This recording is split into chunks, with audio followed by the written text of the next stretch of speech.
Hey, brother. First off, want to honor you. Thank you for pouring into Ryan, who pours into us. Seriously, thank you for doing that. I have a PC question, and then the one I really need to ask. So a PC? I'm just going to ask the real question, if that's all right. The one I'm scared to ask. Great. Safe place, right? My wife told me a week ago she's going to divorce me because she wants easy and something different. It's fucking with my head. You said your wife wants to divorce you? Yeah, she's about to. Yeah, you brought that And nobody shit knows. live, boy. Yeah. And it's fucking with my head, my self-confidence, and I just, what's your advice on how to navigate through it? Honestly? Yeah. Have you been good to her? Yeah. Real good? I can do better. I'm gonna be real. Yeah. Fuck her. I'm not trying to be mean. She doesn't want you anymore. Okay? Yeah. That's a hard reality. Yeah. I've had several motherfuckers not want me anymore. It hurt, lost weight, gained weight, couldn't sleep, crazy. While that motherfucker's out there getting ass, chilling out, going to club, and I'm fucking miserable, wasting time while she's living. It's a real easy answer. You gotta get back out there. I'm not saying get back on the horse, but you gotta stop the feelings you feel right now. Yeah. There's something, like I said, there's something that everybody's dealing with. And your feelings are the one thing in life that will hurt you from moving forward. It'd be different if she still loved you and there was an issue going on. If she wants to divorce you, she's done with you, man. Suck that shit the fuck up and move on. Seriously, there's no answer for that. You're a good man. I can tell you're a good man, and it hurts. That shows what kind of man you are. Which is why you say, we're good, man. Have a good life. Call her tonight. We're good. I'll give you the fucking divorce, and you step out. Because there's a whole bunch of women who like your fucking ass. How did you find her, and when did you know it was like the line to that one more conversation to work through shit, or fuck her? I like that. It became real easy because when I was myself with her on date one. Because, and also, how many you been through? How many? Like, how many did you have? Yeah. How many relationships? Like, how many did you have to sift through to get to her? Well, I've been married 3 fucking times. Okay. So I sifted through 3 women because I was young, dumb, and the women I attracted was in the same place I was at that time, which was the dungeon. And that's the thing no one understands. Like, man, how the fuck am I keep on getting these motherfuckers? Because you're attracting the same person you are. The second I fucking became who I wanted to be and started believing that I can be better than what I was, I got this motherfucker. And I'm like, damn. And she liked it. So that's the thing about it, man. Whatever you're putting out, you're going to get the exact return. So how you find that woman is if you're in a good spot, you're going to find a good woman. I got a good woman. Here's the thing. She got hit in the head with a hockey puck 15 months ago and had an extreme TBI, almost died. So it's like, it really throws a curveball into things. And so like, I tried to really be steadfast, but when there's fluctuating emotions and then there's a conversation about us being on the same page and then not, it's like, so is it like, hey, play the long game and forge ahead? Like, it's just kind of It's the question, man. How much do you love her? I love her a lot, like, and I'm invested at this point, and I've already been through several fuck hers. You answered the question right there. You got to go through all the fucking headaches. It's unlike the guy in front of you. She was done. When you love somebody like that and you've invested that much time in them, you got to get through this time. You just got to. Yep. So you got to. This is one of those SIU pills. Suck it up with a can of hard. Thanks, man. Yes, sir. So over the last 20 years, you've been working on being the most elite version of yourself. Yes, sir. You're married. A lot of us here are married, but our spouses aren't with us. So as we're trying to be the most elite version of ourselves, what advice can you give us to not cause separation with our spouse that isn't exposed to this and doesn't have the mindset that we have, besides being the example? That's tough. That's real tough. So you say that your spouse doesn't have the same mindset you have? So my wife, I was kind of the same way. I grew up from a blue collar family. It was work 9 to 5. It wasn't invest every last dollar into yourself. I mean, when I joined Apex, I think I had to get on a payment plan because I didn't have the money to get into it. She comes from a family. Her dad is who's the guy that Stewman always rips on? The investor, Dave Ramsey. So her dad's a super Dave Ramsey type guy. Save your money, like talk about the gas prices. Not, I don't care about the gas prices. I'm just going to make more money. So she doesn't have the mindset that I've been exposed to. I didn't have that mindset 2 years ago. So what I want to know is, how did you become the version you are without causing the separation between you and your wife? That was easy, man. Like I said, I was real. I didn't fucking like it. What I did a lot of is I hid when I was growing up. I hid who I wanted to be and who I was. If you don't fucking like me for who the fuck I am, so be it. I'm me. And we had that conversation for 3 years on repeat. Hey man, I'm a motherfucking savage. This shit ain't gonna be fucking fun.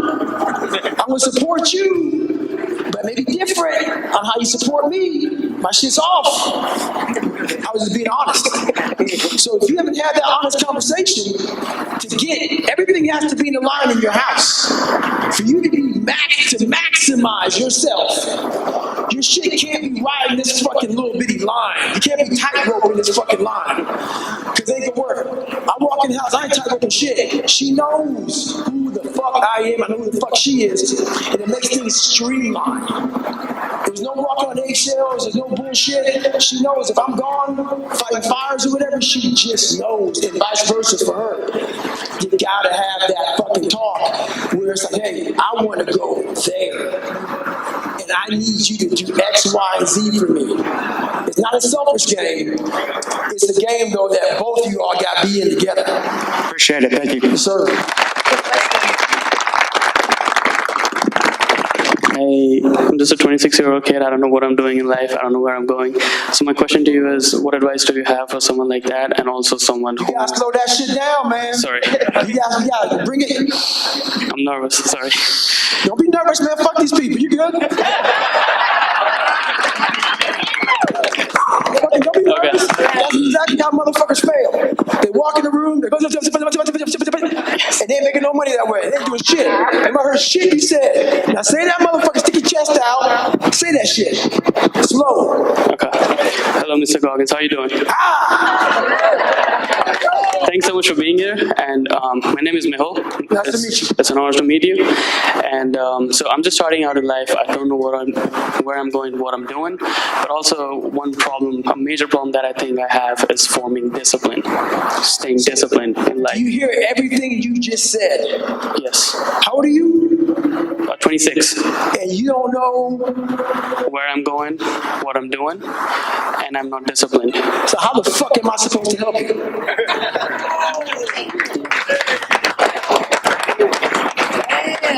How? You gotta see all this shit I talk about, man. That's what I talk about. There's a lot of motherfuckers that even came here and talked to you all today. I'm a fucking smoke jumper to keep knowledge coming. You don't ever walk up anywhere in fucking life at 26 or at 16 not having an idea what the fuck you want to do with your life. You're not gonna find it through coming to these fucking conventions. You're not gonna find it in a fucking book.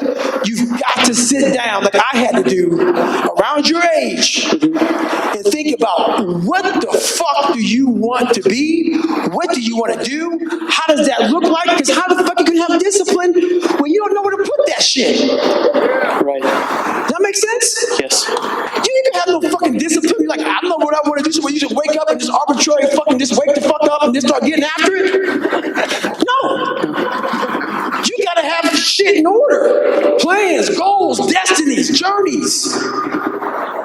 And then all that shit falls into place. Every question you ask me will fall right to fucking place once you fucking figure out first at 26. So why the fuck are you here? Why are you here with all these fucking people? I wanted to be around the right group of people. This is my first. I wanted to be around the right group of people for the first time in my life. This is my first event ever. I've never been to anything like this in my life before. That's awesome. Yes. Thank you. Shut your phone off, shut the fucking TVs off, shut the world off, and tune into you. Straight up. I'm not trying to be a dick, man. Yes. I'm telling you, that's why I said, when you hear me talk, it's thick skin shit, man. You should hear the conversation I tell myself every fucking day. And it's this conversation right here that will change your fucking life. Yes. And this is how you gotta talk to yourself. All right? Yes. Thank you so much. All right, man. Obviously, you brought your girl here with you today, so I was inspired to ask you, especially when you start with Ryan, you guys first started talking about being lonely, and especially being a savage. So what's your best advice on finding love and then being a savage and keeping a partner in your life? She does a lot of the same things I do. So she is driven. So it's not like I had to talk to her too fucking long. I talked to her for 3 years because there's driven and then there's Goggins. So she's driven. I'm Goggins. Right. But the thing about that, man, is I found a woman that was looking to up her game. She came to the right place. And that's what people have to realize, man. Like, when you get with that person, they have to be wanting to be as hungry as you are and up their game. So it's like a feed off. It's just you're feeding off two people that just want to be the best. And that's how it works for me and her. That's awesome. Yeah, so it just works great. And trust me, this wasn't my first, second, or third rodeo. Right. So it might take some time. For sure. But you find it. Awesome. Appreciate it. 39, all I've known is a life of a cycle of success and failure, and I've recently entered my last opportunity, and I'm scared as fuck of failure. Have you ever had a last chance? Oh, yeah. So why is it your last opportunity? I mean, I got married 4 years ago, and I inherited 12 wonderful kids, and I've got an amazing wife, and she's been through a cycle for 4 years, and this is fucking it. I mean, I'm not going to put the kids through more of my cycles. Right. This is my last opportunity, and I'm just scared as shit. Well, the first thing is, it's not it.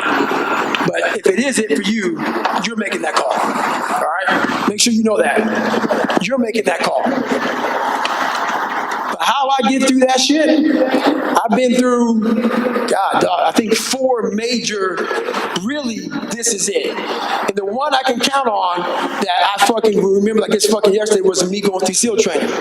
No one's ever gone through 3 hell weeks in 1 year. And Captain Bowen, some old salty Vietnam vet, said, this is your last time going through. And I showed up, the reason why this leg is so fucked up today, they asked, how far are you willing to go?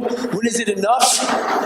The reason why this leg got so damaged happened in my 3rd hell week. So I only supposed to go through 1, not 3.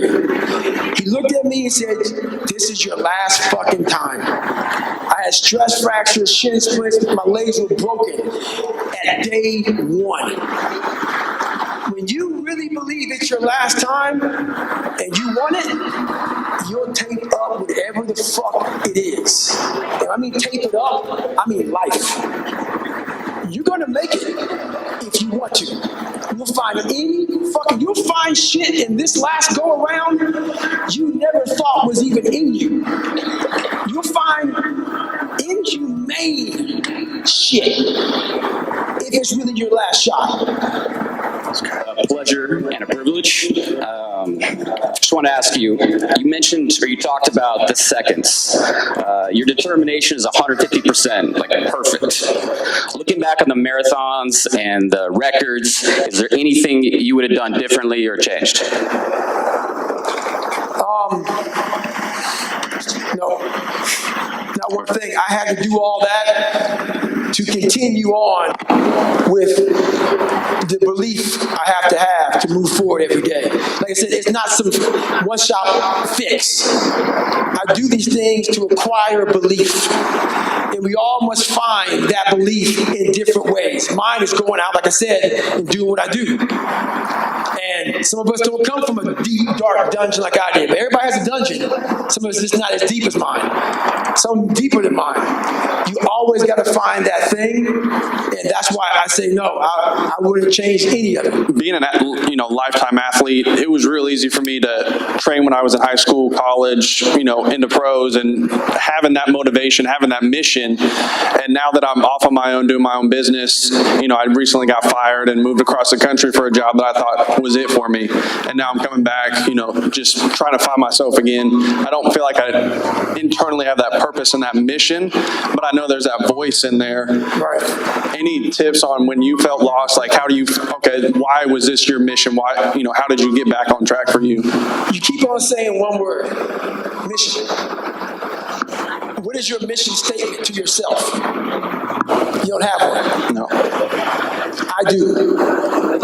Whenever I get lost on my mission and I get off the journey, I go back to my mission statement. Why the fuck am I even doing any of this shit? And you put it in there. So I would advise you to do is you're not just living willy-nilly, which is why we get lost. Don't ever live just to wake up, kiss the wife, kiss the kids, and punch the clock. You gotta have a fucking mission statement on why you're actually really here. Those kids and that family are important. But if you're not your best self, you're giving your family a half-assed person. That's why I tell people, figure yourself out first before you start to fucking go and be attached to a family. So right now, you gotta do it now while you're with the family. I would go home and get a mission statement on where you see yourself 1 year, 2 years, 3 years, 4 years, 10 years from now, and live by that. And on those days you don't know why the fuck you're doing it, bust that open. That's why SEALs, Rangers, everybody's got a fucking creed or a mission statement.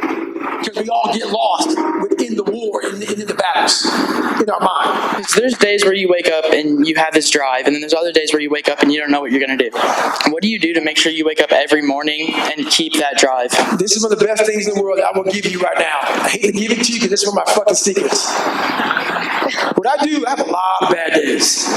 This ain't like some magic potion where I just get up, I'm David Goggins, motherfucker, let's go. Nope, I'm a human being. There's a lot of bad thoughts in my head. Tape record yourself. When you wake up, and how old are you? 14. Okay. Woo! That's awesome. See, I'm 47, okay? So my girl is with me because she wants to be with the man, okay? She does. And that's a hard, when I got with her, she's the dog the men she was with. So I heard this shit, she got my fucking head, all right? I'm getting to your question. When I wake up, sometimes I feel like a little bitch. But what I do is I have a little tape recorder. And I tape record exactly how I'm feeling on that motherfucker. And then I play it back. That's a bad fucking tape recorder, dude. And I think about, if I play this to my girl, will she sleep with me tonight? She ain't. So I get the fuck up. The moral story is tape record yourself in those bad moments. Listen to yourself. Listen how weak and pathetic it sounds. That will not make you a winner or succeed at anything. You have to fight those urges to just say, I'm good today. If you tape record yourself and you play that for one of your friends, will that get them off the couch? Or will that make them want to fucking sit on there longer? So everything you say to yourself has to be something that energizes you to the core of your soul. So whenever that weak voice comes, you gotta smack it real quick, as fast as you can, because that weak voice is taking the path of least resistance. And none of us want to work that hard, even me. So just remember that, man. Thank you. All right. I became a genius at the shit I was afraid of. Therefore, the fear became my bitch. Man, I think hard as that- fuck, bro. I'm like, what's up? I think it's fair to say that we're all risk takers. We're all trying to better our companies, better ourselves, Sir. and we get hit with a lot of fear when we're making that happen. How do you deal with fear? Well, the first thing I do with fear is I study it. I study the fuck out of it. I've been afraid of a lot of things in my life. I still am. I study the fuck out of my fear. And once you study the fear, you realize 9 times out of 10, It's just anxiety. Something you got to get the fuck over. Fear is only a second. Anxiety is what lasts for a long fucking time. Okay? Does that make sense? Yeah, absolutely. So when I'm at fucking 15,000 feet looking out, you're a fucking airplane. That ain't fun for me. That's fear. But with the day or two before I jump, that's anxiety. But I went home years ago and I studied parachutes, studied how they started packing them, started learning how they open, started learning the malfunction procedures. Before I knew it, I was intelligent about my fear. And once you get intelligent about your fear, guess what happens to it? It starts to drift away. Because now, fear is some of the unknown shit. I became a genius at the shit I was afraid of. I'm raising two young men and a young lady, and obviously I want what's best for them, but, we've got the middle class, the suburban lifestyle, and it's easy a lot of times. And so what are some activities we can do to let them know or develop that mental mindset of we can overcome whatever challenges there are? And I love it. That's enough said right there. I got the answer for you. You live good, is what you're trying to say. A decent life, and so do the kids. yeah, decent life. Take some of that shit away from you. And what I mean by that is, you got a lot of chores in that house. A lot of grass cutting, a lot of weed pulling, a lot of hedges to be hedged, a lot of dishes to be washed, a lot of vacuuming, a lot of making beds, a lot of shit that requires a lot of self-discipline. What happens in these homes nowadays is we're all friends. It's not bad to tell them fucking kids, you gonna clean this whole fucking house every fucking day. Because I'm teaching you responsibility. If you don't teach them that responsibility, it's not exactly being hard on them. You're setting them up to have what you have. If you don't teach them that, no one else is. And like I said, have that conversation first. I'm not punishing you. You may be upset, but I'm gonna put your fucking ass to work every day, because that's the only way you start to build those mental calluses. If they come from your house and go out to the world, that's what the world's gonna expect from them. By you being the best dad you can be, you teach them that shit now. So then it's not foreign to them when they get out there. It's like, hey, what is this? That's the best way of doing it. You gotta have that system set up in your own home. At least that's how I believe. Old school, man. Thank you, brother. Yes, sir. When you were talking about those 450,000 seconds and you were talking about, you looking at the fear, examining it, my question for you, out of curiosity, is what do you tell that voice when it starts to creep back up on you, like that old self, that 300 pound dude that was overweight, the bitch voice essentially is what we call it. Well, that voice is there every day. So the thing about it, so funny about it, man, is everybody thinks that where I'm at today, it's a permanent solution. That everything I came through in my life, that 300-pound fat ass, pest control, non-reading, non-writing motherfucker, that person, literally, when I'm running, I don't see a skinny shadow. That motherfucker chasing me is that 300-pound man. The only thing I do now, instead of running from that motherfucker, every morning I turn around and face that bitch. I'm like, hey man, I know you're there. I know you ain't going nowhere. But you have to control every decision you make in your life. Those demons are going to always be there. And that's exactly why I go back to building that belief, because they always want to break you back down. It's not a permanent solution, but it's how you talk to them now. The conversation wants to be dictated by those demons. When you're fat, and you're not where you want to be, and you're not successful, those demons want that very conversation. You gotta make sure that when you go to bed at night, you're net positive. A lot of times I wake up and I'm fucking negative. And my shit's all fucked up. I make sure before I tuck myself into bed at night, I'm in the black. I'm not in the red. So that demon may get a hold of me. Before I go to bed, though, I'll make sure to put that motherfucker to bed. An honor to be here with you, man. I want to learn about the motivation and the decisions when you decided to change your life, and what led up to that, and then how you kept going for that initial period. Well, it was tough. Like I said, for 24 years, I kind of lived in like a purgatory. And I'll never forget it. A lot of you may know the story. 300 pounds spraying for cockroaches in a fucking restaurant. I can't say the name of it.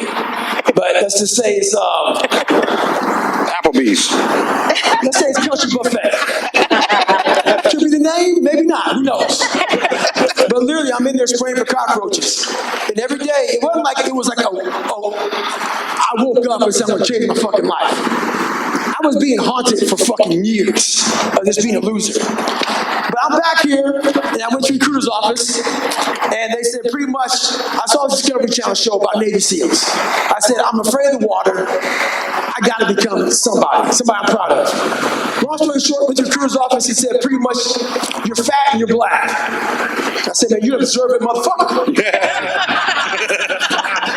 But what happened was, he said I only had a few months to lose 106 pounds.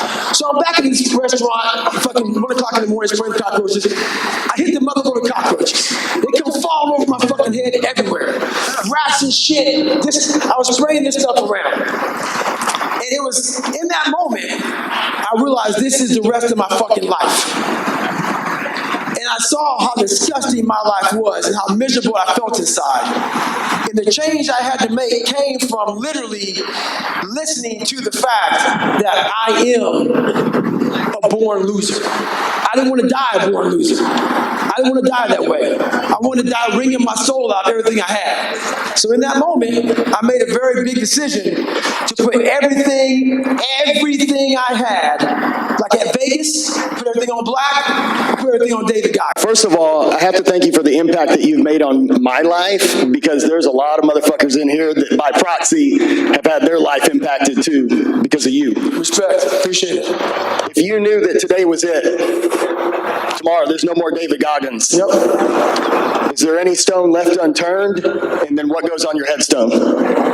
There's not one stone. Like my man who asked that question about how do you stay fired up, I'm literally I'm scraping dust. Because I front loaded, man. If I leave this earth right now, and I'm not just talking shit, like I said, a lot of motherfuckers just run their fucking mouths. God, dog. That's why I stopped speaking for 2 years. I would go to events, you motherfuckers just talking out their fucking ass. I'm good. I'm not just good, I'm great. Because the second I fucking realized, at 24, I'm fucked. I live life with a fucking paranoia. Like I'm missing out on something, and I've missed out. And living that way, I may have so much fucking time. Whenever there's a second a day, I'm like, oh shit, I'm good. I'm not, what's next? Google. I'll Google motherfucker in a minute, see what the fuck else is out there. So literally, man, I'm good. And on my headstone, it would just say a motherfucker who just tried one more fucking time. Every time. Nice. Thank you. Appreciate it. Just like you, it seems like you're kind of like a natural loner, always pushing yourself. Myself, like when I was a young kid, I did not play well with others, defiant towards their authority. Perfect for an entrepreneur, right? Exactly. But my thing is then I end up doing things where I'm usually the last one standing. So when I listened to your book, it resonated highly. So my thing is how do you take someone like you that's always pushing yourself, and it's going to make other people mad at you, and then you integrate yourself into a team? Because that's where I always had a hard time, is I was always on the outside. Oh yeah. And I didn't get on a team sometimes because they didn't want someone to come in that was going to make someone else look bad. So that was always what fascinated me. I become the great chameleon. So now my approach was just like yours back in the day. Let's fucking go, let's fucking go, let's fucking go, let's fucking go. If you can't go, fuck you. It's still my mentality. But now, I get a chance to know you a little more. I don't come in with that exact mentality.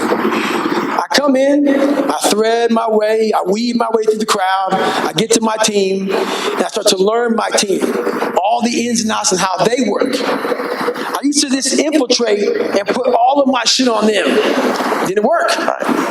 They resisted it, man. They started fighting back. I get in, I infiltrate the brain, and I slowly start to sprinkle seeds in that bitch. Dropping seeds. And before I know it, man, I got trees and weeds and fucking all kind of shit, forests growing in their brain. And I slowly start to tune it up. Because now they trust me.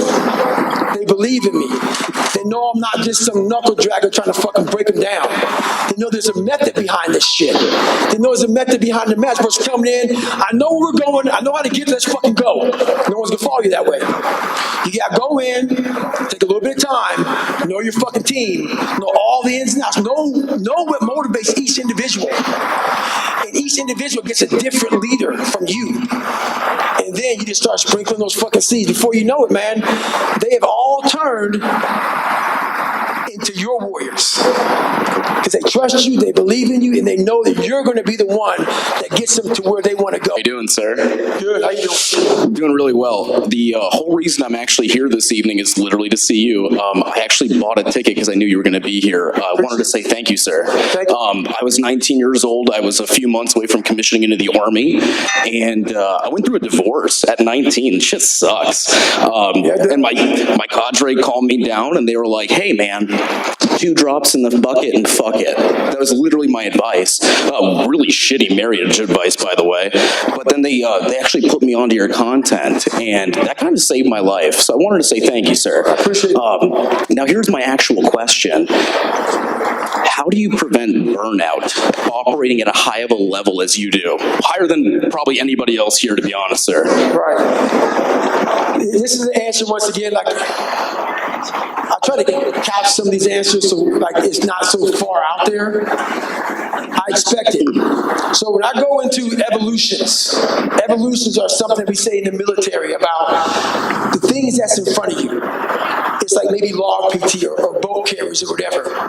It's that person who can fight burnout, who can fight mental burnout, that wins. It's that 1%. There's a lot of people out there who figured out how to beat and defeat burnout. There is no magic potion behind it. It simply comes down to anchor points. You know how you climb a fucking sure face of a wall? I'm talking about Alex Honnold. He don't use no fucking ropes and shit. But I'm talking about when you climb a wall, you have anchor points in case you fucking fall, right? Yes, sir. When you fall, you clip in, you may fall 10, 12 feet. It saves your life. It also prevents you from going all the way down to the fucking bottom. My anchor points are words. I use words as anchor points. Hope is not an anchor point. I don't live off a hope. So what keeps me from burning out are my mental anchor points on where I want to be and how far I want to be anchored and how far I'm willing to fall.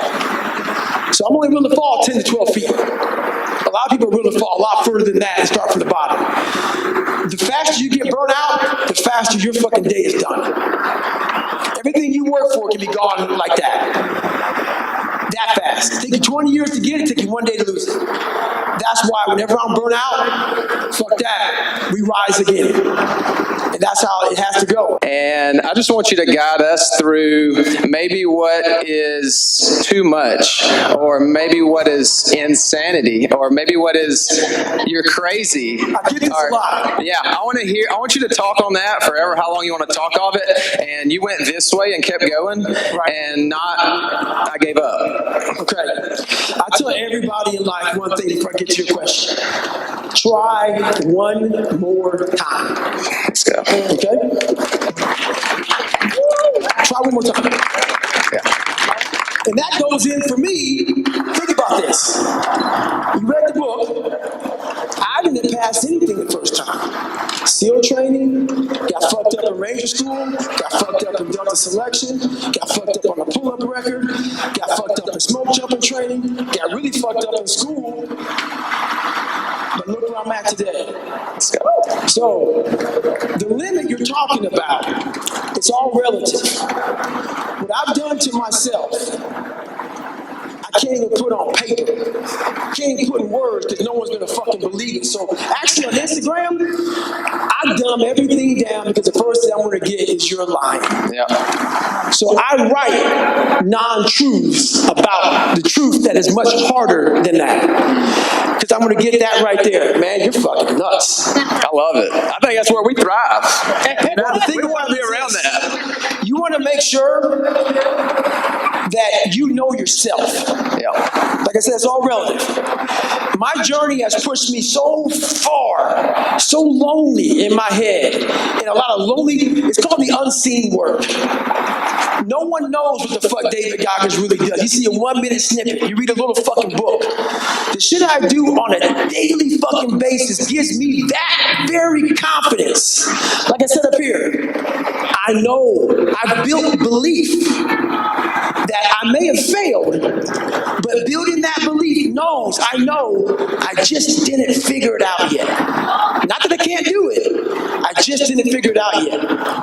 And that's what all that is. And I've also built up an insanely high pain tolerance by having that dog.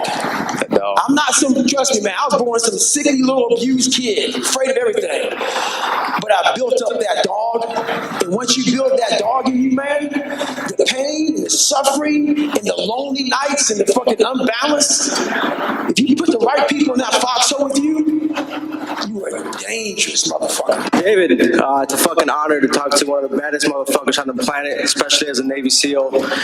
You know, when you went through training, first of all, I didn't know you tried to go into the Air Force and weigh 300 pounds. Before you went into training, you went through a lot of mental preparation, obviously, because you went through other branches before that.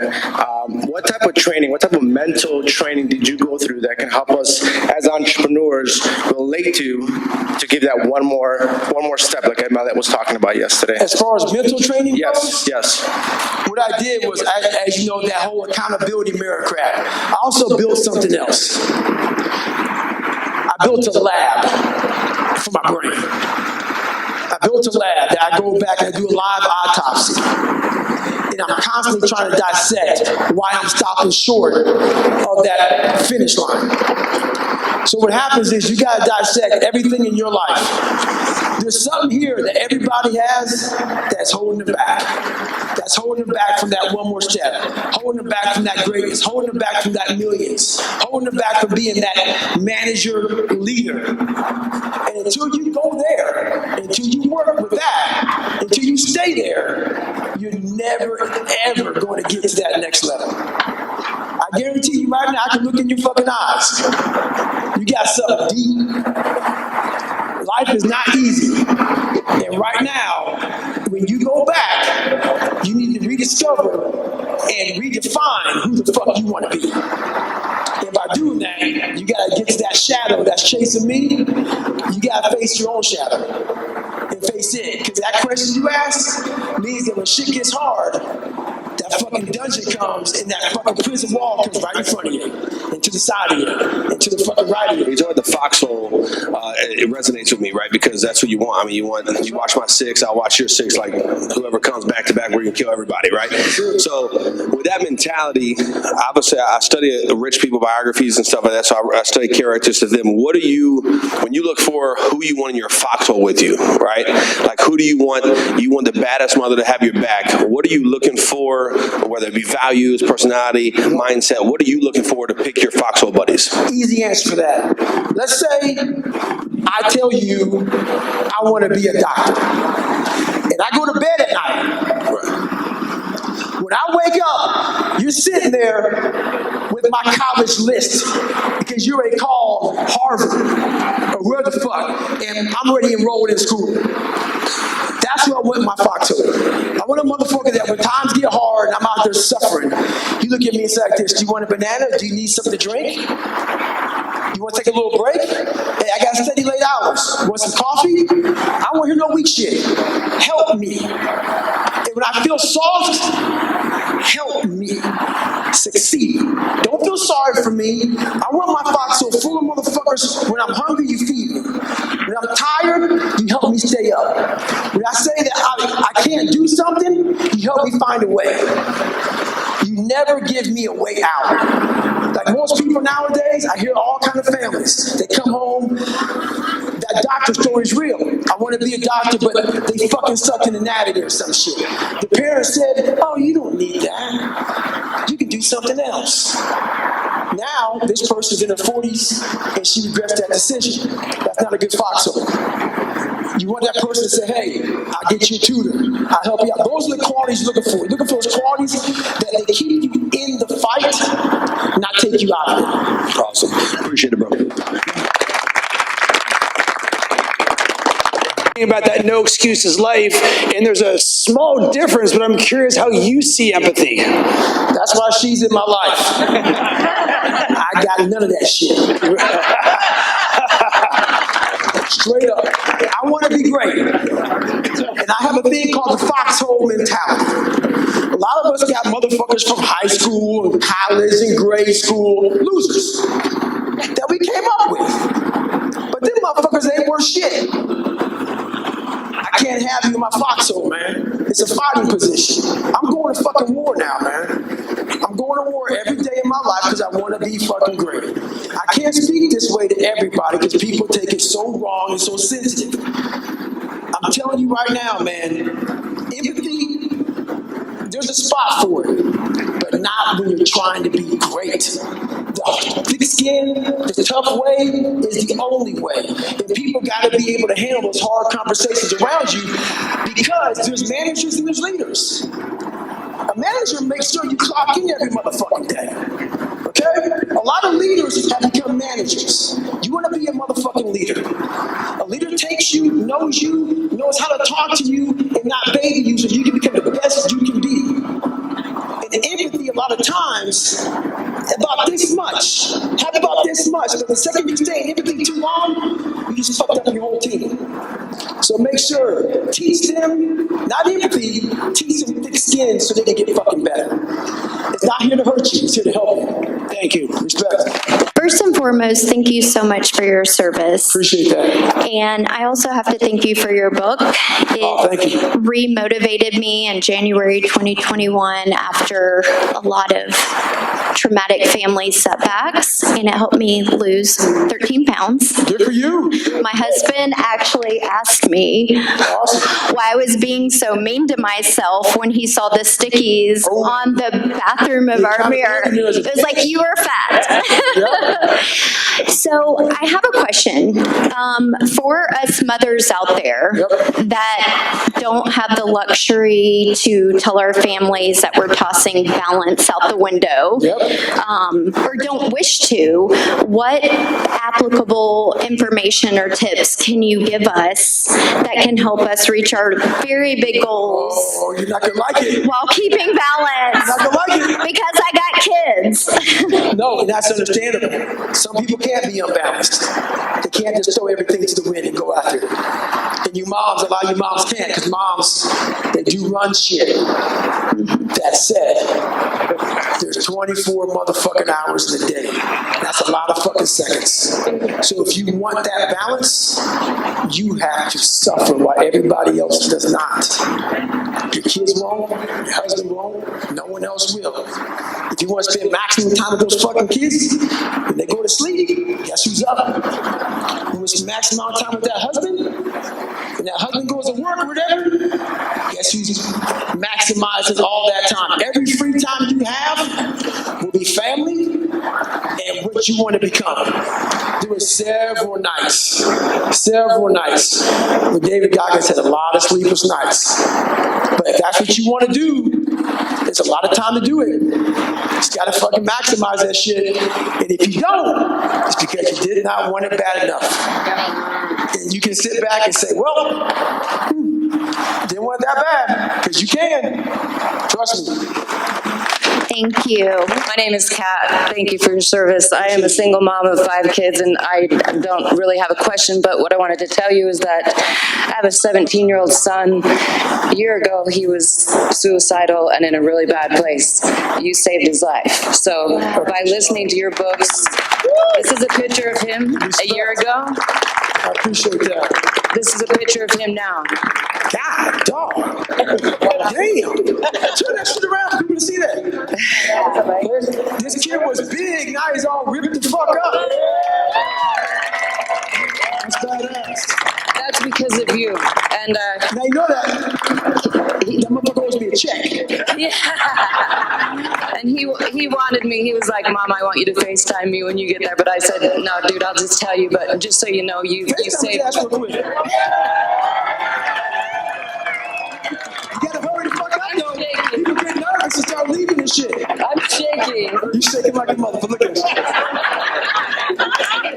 Oh, there he is. Yeah. What's going on, brother?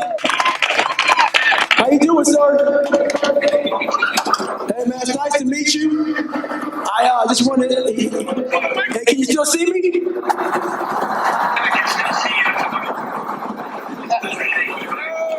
Well, hey, man, I just want to say congratulations on fucking all your achievements and accomplishments, man. I saw that picture, man, when you was kind of big. Now you kind of rich. Yeah. You got them motherfucking cold cuts. Respect, brother.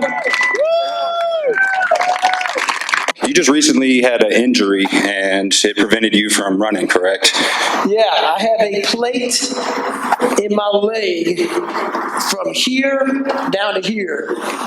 And yeah.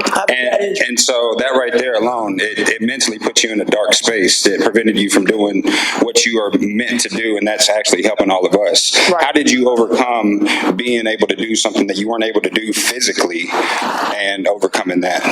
Well, what I did was I found what I could do. I took 24 fucking hours. So, long story short, I had a bad surgery. Surgery was fucked up. The guy fucking ended my life in 90 fucking minutes. Literally, you go on Instagram, you'll see a picture of me. This was fucking memory foam. I could put my whole hand in there, and there's fingerprints in my hand. It's just literally like this thick in my skin. This is fingerprints, and that's a shin bone. What I did was I said, okay, you got 24 fucking hours to feel like a little bitch and feel sorry for yourself and all this other shit. So that 24 hours went by, 24 hours and 1 second, it was back to the fucking grind. Back to the fucking mental grind. And what I did was I took 3 months seeing, will this leg get any fucking better? And I said 3 months, I had a whole plan, laid the fuck out. My wife will tell you, laid the fuck out. At 3 months, we're gonna find the best fucking doctor in the world. And they did some crazy ass surgery they don't even fucking do anymore. He literally went in, fucking sawed in my fucking tibia, broke my leg, reset my entire fucking leg, and put a plate in there, and it takes 18 months to even get back to doing anything. It takes, what was it, 8 months to start walking again? 8 months to start walking again. I'm at my 10th month, and I'm jumping out of fucking planes at 9 months. And ran a fucking 100 miles at 8 months. It is how you look at shit. Most people, they always ask me this question, what are you gonna do, man, if you can't run anymore? I'm gonna be the best motherfucking cyclist on the planet.